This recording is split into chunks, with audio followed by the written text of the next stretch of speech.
name is Rachel Tenpenny McGonigle, and the business I run is called The Grief Gal. And I created a program about 12 years ago that helps people process their pain after grief and loss so that they can live a meaningful and purposeful life. That's wonderful. How did you get into this? I've actually never heard of a grief counselor before. Yeah, I'm not the only one, but I definitely have my own take on it for sure. That's why, I work in a holistic manner, so I'm a holistic grief coach. And gosh, 16 years ago, because it was just my girl's birthday on Monday, so they just had a birthday. 16 years ago, my baby daughters died when they were only a couple of weeks old. And so after sorry. watching them get very sick and eventually pass away, Ellie lived for 7 days and Aubrey lived for 13 days. And then I found myself in the world of grief, trying to figure out how to navigate it and what to do. And I had a 2.5-year-old son at the time who still needed a mom, so I felt a lot of pressure to figure it out. It's a lot of pressure.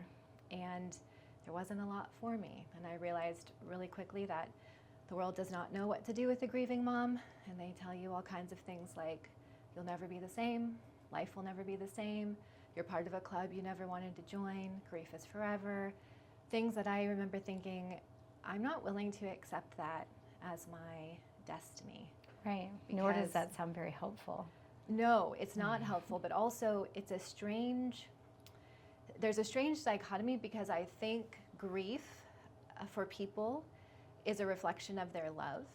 And so holding on to it forever, making it part of their identity, becoming their pain, feels like the only way to love what they've lost. And so there's a deep sense of betrayal, so there's a lot of pressure in the grief community to adopt beliefs like grief is forever. It never changes, you just learn how to carry it, or all kinds of other platitudes and cliches, where I felt that no one should have the right to tell me how I was going to feel or what my future held, and that was not the only way that I could love my girls and honor their memory. And even though I didn't know exactly what to do, I was going to figure it out. And then when I did figure it out, I was going to tell everyone else who wanted to know.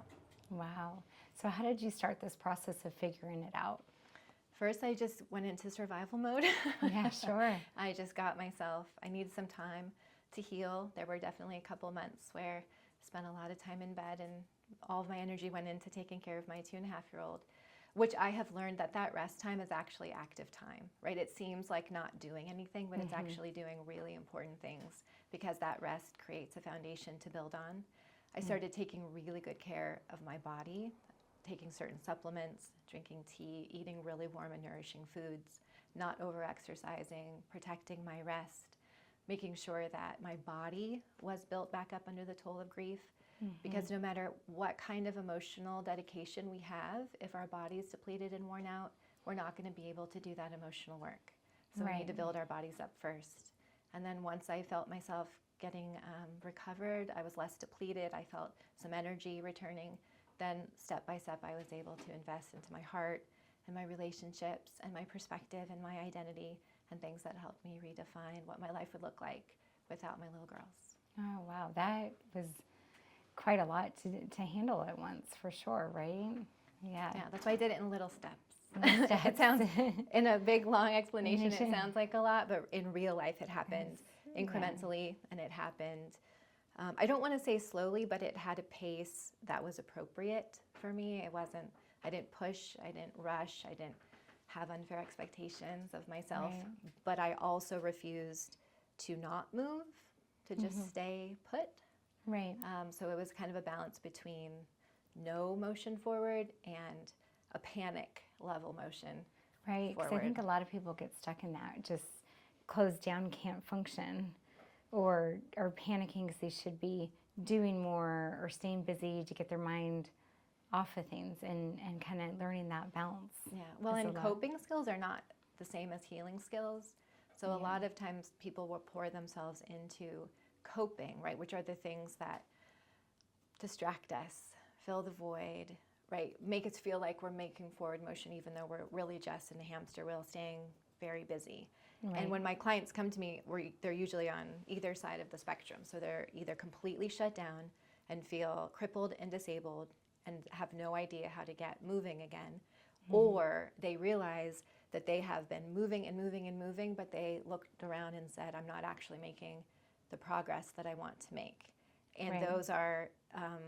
those need two different types of plans and two different kinds of recovery because they're completely different situations. And so it's not a one size fits all approach. Not at all, right? And you can't put a time limit on that rest or that grieving, right? It might be a few months for some people. It might be a few years for some people. Well, right? it really it depends on how much you're willing to participate in your own process.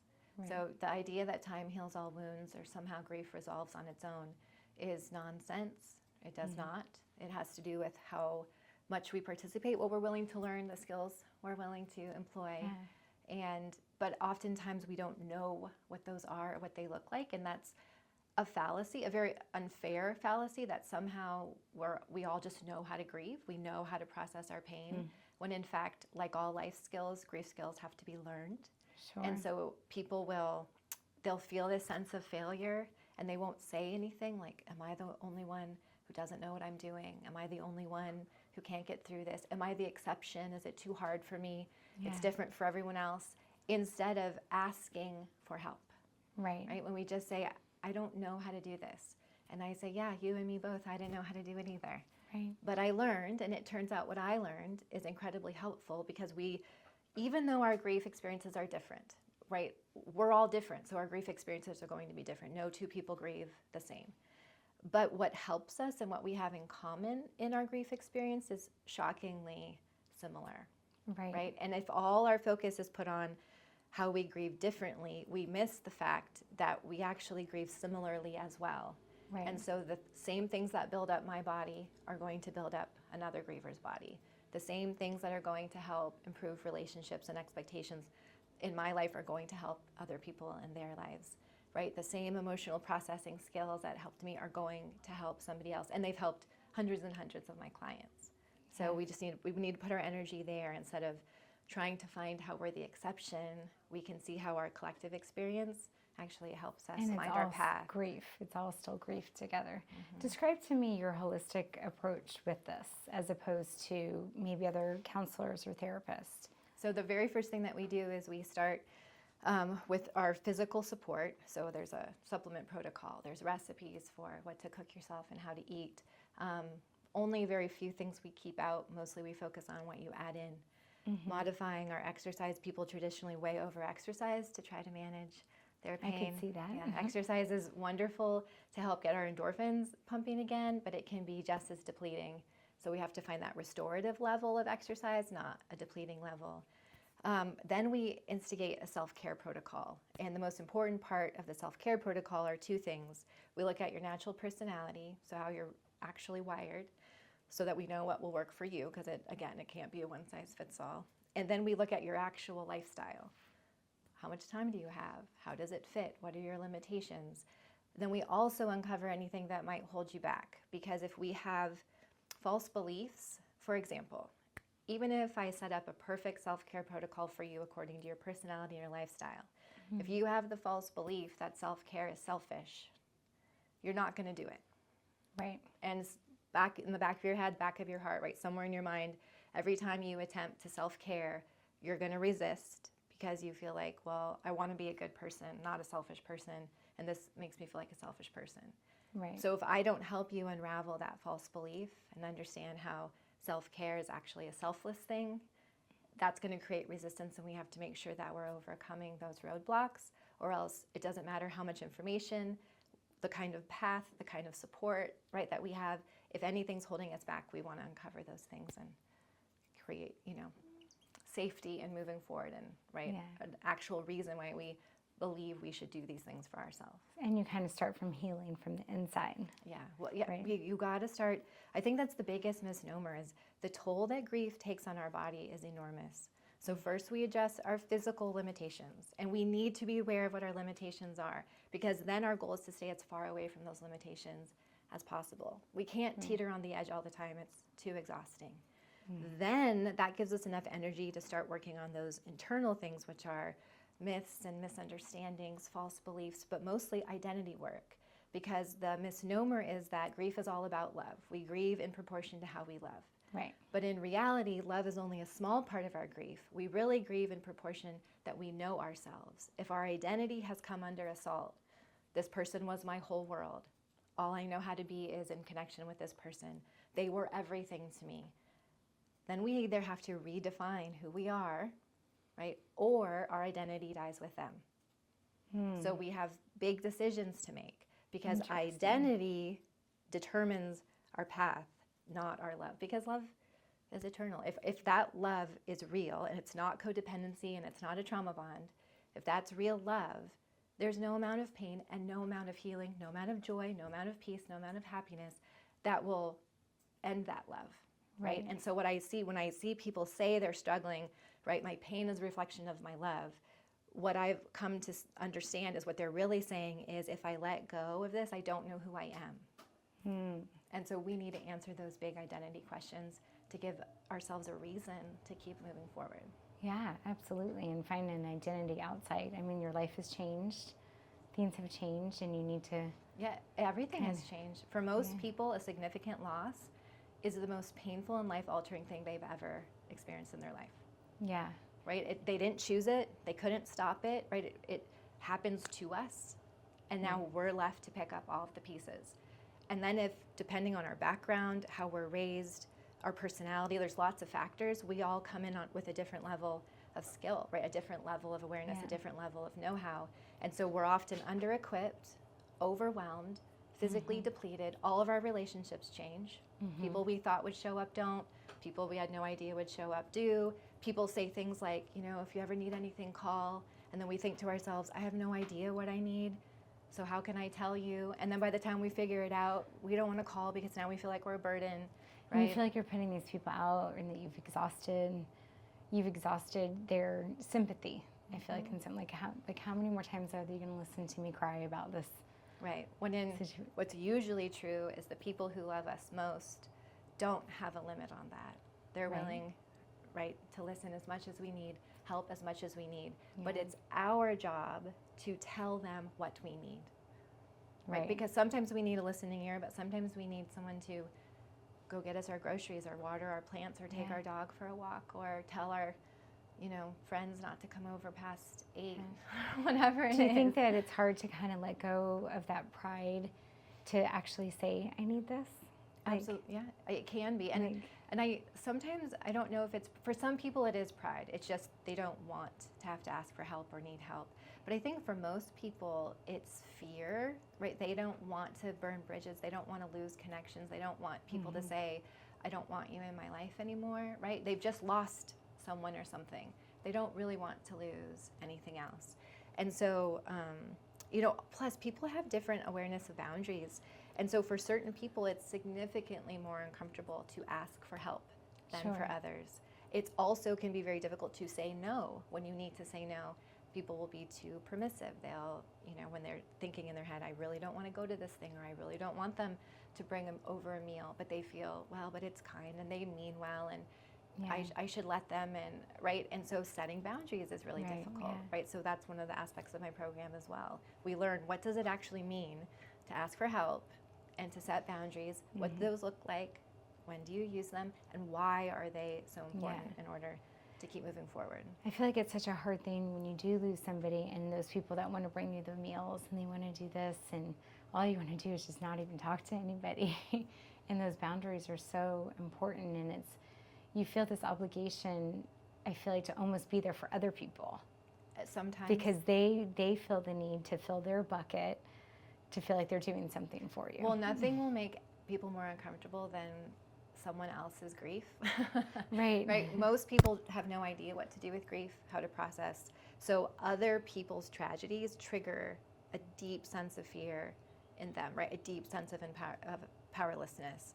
So they will resist, right? If you say, it's okay, you know, don't come over, you don't have to bring anything, I don't need anything, they're like, oh, thank God.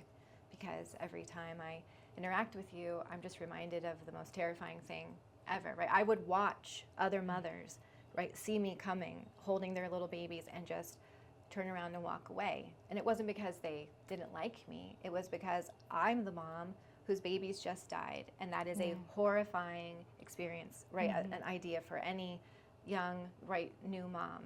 Just like when we lose a child, we lose a parent, we lose a spouse, right? Our friends are going, what you're living is is my worst nightmare, right? But it's really happening to you, and I don't know how to process it. And so part of the grief experience is, one, taking accountability for our own grief journey. It isn't actually other people's jobs to make our grief easier for us. Right. But as we get more healthy, we can gently and compassionately set a different standard and remind people to learn new skills, to be careful what they say, right? Good intentions are not actually enough. We do have to execute correctly, right? We can do very hurtful things without intending to, but that doesn't mean that they're not hurtful, right? And so if we decide to heal ourselves, we become sort of these little beacons of healing for the culture. And then it does get a little bit easier for the next person. We do model this a little bit better to our kids, and then they model it a little bit better to their kids. And now we're creating some generational grief wealth, right? As opposed to the reverse, which is usually it gets further and further away from anything healthy and anything functional. That's true. And then by the time it happens to you, you're not only dealing with the loss, you're dealing with multiple generations of not being taught, not being... Right. Don't you feel like grief has changed over the decades and years? Because I feel like there's a generation that just, you weren't allowed to grieve. You had to... Oh, absolutely, yeah. You like had the to, World War II generation. Yeah. Like you had to just stand proud and get up and go to work the next day and do what you need to. Spilled milk, right? Yeah. And I still, and what's funny is I encounter that sometimes still, right? Like, everybody dies, right? What, they think they're going to live forever? Well, I don't think that. I just think it still hurts when we lose somebody. Of course. And then there's everything happens for a reason. Someday you'll realize, right, all these platitudes that sort of invalidate or dismiss the fact that it doesn't really matter why things happen. We could argue that all day long. I can make a really good argument that all things do not happen for a reason. And then that begs the question, a good reason or a bad reason if they do happen for a reason, right? But if we even set that aside, what we struggle with as grievers is not trying to make sense of it. It's how do we live without that connection, without our person, without our marriage, like whatever it is that we lost. And so if we could rationalize ourselves out of it, then we wouldn't have a problem. But the problem is we can't rationalize ourselves out of our pain. Right. We can only heal emotional things emotionally, and that's usually the skill set that we're missing. Yeah. What is the time frame? I mean, I guess it's probably hard to put a finger on it, but what is your advice to somebody who is grieving that maybe just lost somebody? Is there a time frame that they should seek help? When do you seek help? I mean, that's probably just really personal. I mean, yes, and I always warn people to give themselves more grace, right? To not expect too much of themselves. But I think more so it's not about a time frame as much as it's being able to ask yourself, is this working for me? Like, am I where I want to be, right? There was a time in my grief where I was having a hard time and I wasn't myself and my energy wasn't where I wanted it to be. But I very much protected that space because I knew it's where I needed to be for that time. I didn't have that sense of I'm stuck here, I'm trapped here. I just knew it was a season that I needed to protect. And then I woke up one morning and I thought to myself, I don't want to be here anymore. Right? Survival was fine until it wasn't, and then I wanted more in my life than surviving. I wanted to revive. I wanted even to thrive. Right. So like you didn't want to be in this space Right. anymore. So I made a pivot. And I think what is really difficult for grievers is when they realize I want to pivot, I'm ready to pivot, and they don't know how, and they feel unable to do so. They feel stuck, right? And so it's not about, has it been 6 months? Has it been 6 years? It's more about, am I okay with where I'm at? And the minute you have that little bubble of a thought that says, I don't think I'm actually okay with this. I don't think this is really where I want to be. Because some grievers, a big part of my program is I'm not telling anybody what they have to do. I'm just telling you what's possible if you want it. Right. Not all grievers want healing in their life. That's Some of them want to stay in their grief. Their pain becomes part of their identity. It becomes the thing they use to protect themselves with. It becomes the perfect excuse not to actualize, not to engage. right? There's all kinds of reasons. And, Yeah. you know, for whatever their own reasons are, that's their prerogative. It's, you know, it's a free country. I'm not here to tell people what to do. I just don't believe in any kind of messaging that says it's impossible, right? Grief is forever. Right. Well, we could define grief a couple of different ways, but what I do know is the pain of grief does not have to be forever. And if you don't want to be in pain, you don't have to stay in pain. So it's the people who are starting to ask those questions going, the way I feel right now, I don't want to keep feeling this way. Right. That's when you go get help. You go, I'm trying to pivot and I can't seem to get there. And then help just fills in all the gaps for you, right? Gives you the skills and the resources and the insights that you need to start moving, right? Like if you're just stuck in a boat, I give you the paddle and we start paddling. But if you don't want that, if you're not actually motivated, if you're like, I want to be in this place, then don't go get help. Right. Don't let people pressure you. Don't let people tell you you should or you shouldn't, right? Stay where you're at if that's where you want to be. And if set you, those boundaries. Yes. Yeah, and say, because I'm sure people get advice all, oh, you need to go see this person, you need to do this, you need to do that, and people's heads probably just are ready to explode. Yeah. Well, and, you know, and sometimes people really are well-meaning. They'll say, you know, I know my daughter's in a ton of pain and she's not even, you know, being there for her other children, right? And I worry for her, I worry for the kids, I know she needs help. And I say, I understand that, and that's really important. But even you can't make her want to get out of her pain and be there for other children, right? Can you have a conversation with her that says, watching you neglect your children in your pain has me very worried? Sure, we can. But that's different. Telling people how you feel is much different than telling them what to do. They will never listen to us if we tell them what to do. Absolutely. Right? And then that's where we establish other boundaries in our lives to then make sure that if someone is choosing that for themselves, we're not enabling them to do so. Right. It is really their own choice. We're not party to those choices that we think are detrimental or making a negative impact. Absolutely, yeah. What do you find most rewarding about what you do? Oh, watching people transform. Yeah. Right? They come to me broken and lost and worn down, and they say things to me like, you know, I don't even know if it's really possible. Like, I don't really know if I'm going to be okay. And I say, I know, but you don't have to know that because I know it. So all you have to do is trust me. And then we move and we move and we move. And 12 weeks later, they're in a completely different position. And now they're ready to make really informed choices about how much further they want to go, what the next steps look like. But they went from, I don't think this is possible, to, oh my gosh, it's possible. And that's pretty amazing, right? How do you manage dealing with so many people in this, going through the hardest point of their life? How do you keep yourself in check? Because I've been tearing up just listening to you. Well, the truth is sometimes I don't. Sometimes I'm like, so I do give myself that freedom, right? That's one of the things about being a grief coach is I can show emotion and relate to my client in ways that maybe if I was like a clinical psychologist or something, I wouldn't be able to. So, you know, this is part of why I picked this path, because it allows a little bit more raw humanity in it. But also, I do all of the things that I teach my clients to do. Yeah. I have boundaries. I self-care. I know when to ask for help. I function at a pace that is healthy for me and my family. I'm clear on my priorities. My identity is set, right? I do all of the things that I teach them so that when I feel a lot, I can feel with them. Or, I mean, because man, people go through some hard things.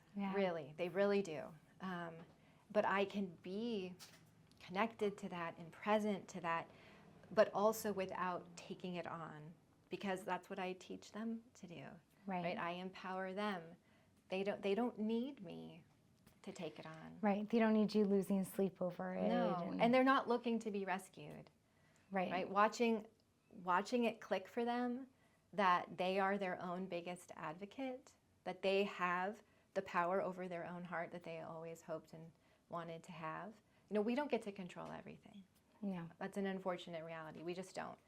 We will endure things in life that were not our fault, that we didn't cause, that we couldn't stop, and that are, quite frankly, tragic and unfair. Yeah. But we can decide how we are going to respond to those things internally. And when I see people start putting that together, going, wow, my heart really is up to me, right? I get to decide what happens to my own heart. Nothing can decide that for me. They realize they don't need a rescuer. Yeah. Right? They just needed a guide for a little while, and now they can walk on their own. And walk their path. That's beautiful. As we wrap up here, are there any words of advice you'd like to leave us with, or maybe just a mantra that you live your life by, considering what you've been through and in dealing with grief? Yeah, well, I always tell my clients, grief always lasts longer than you want it to, and it's always more painful than you think it can be. And when that happens, take a deep breath and know that you are actually stronger than both of those things. All you have to do is learn how to exercise that strength, right? Grief is not more powerful than you. You are more powerful than your pain. Wow. Right? That's what we do. I teach people how to lead their grief instead of letting grief lead them. Yeah. I love that. It's beautifully said. Well, thank you so much for being here today, and thank you for sharing your story with us. I am fighting back tears. But I loved hearing that. Thank you so much, and grateful that you're able to help so many people with what you do. No, thanks.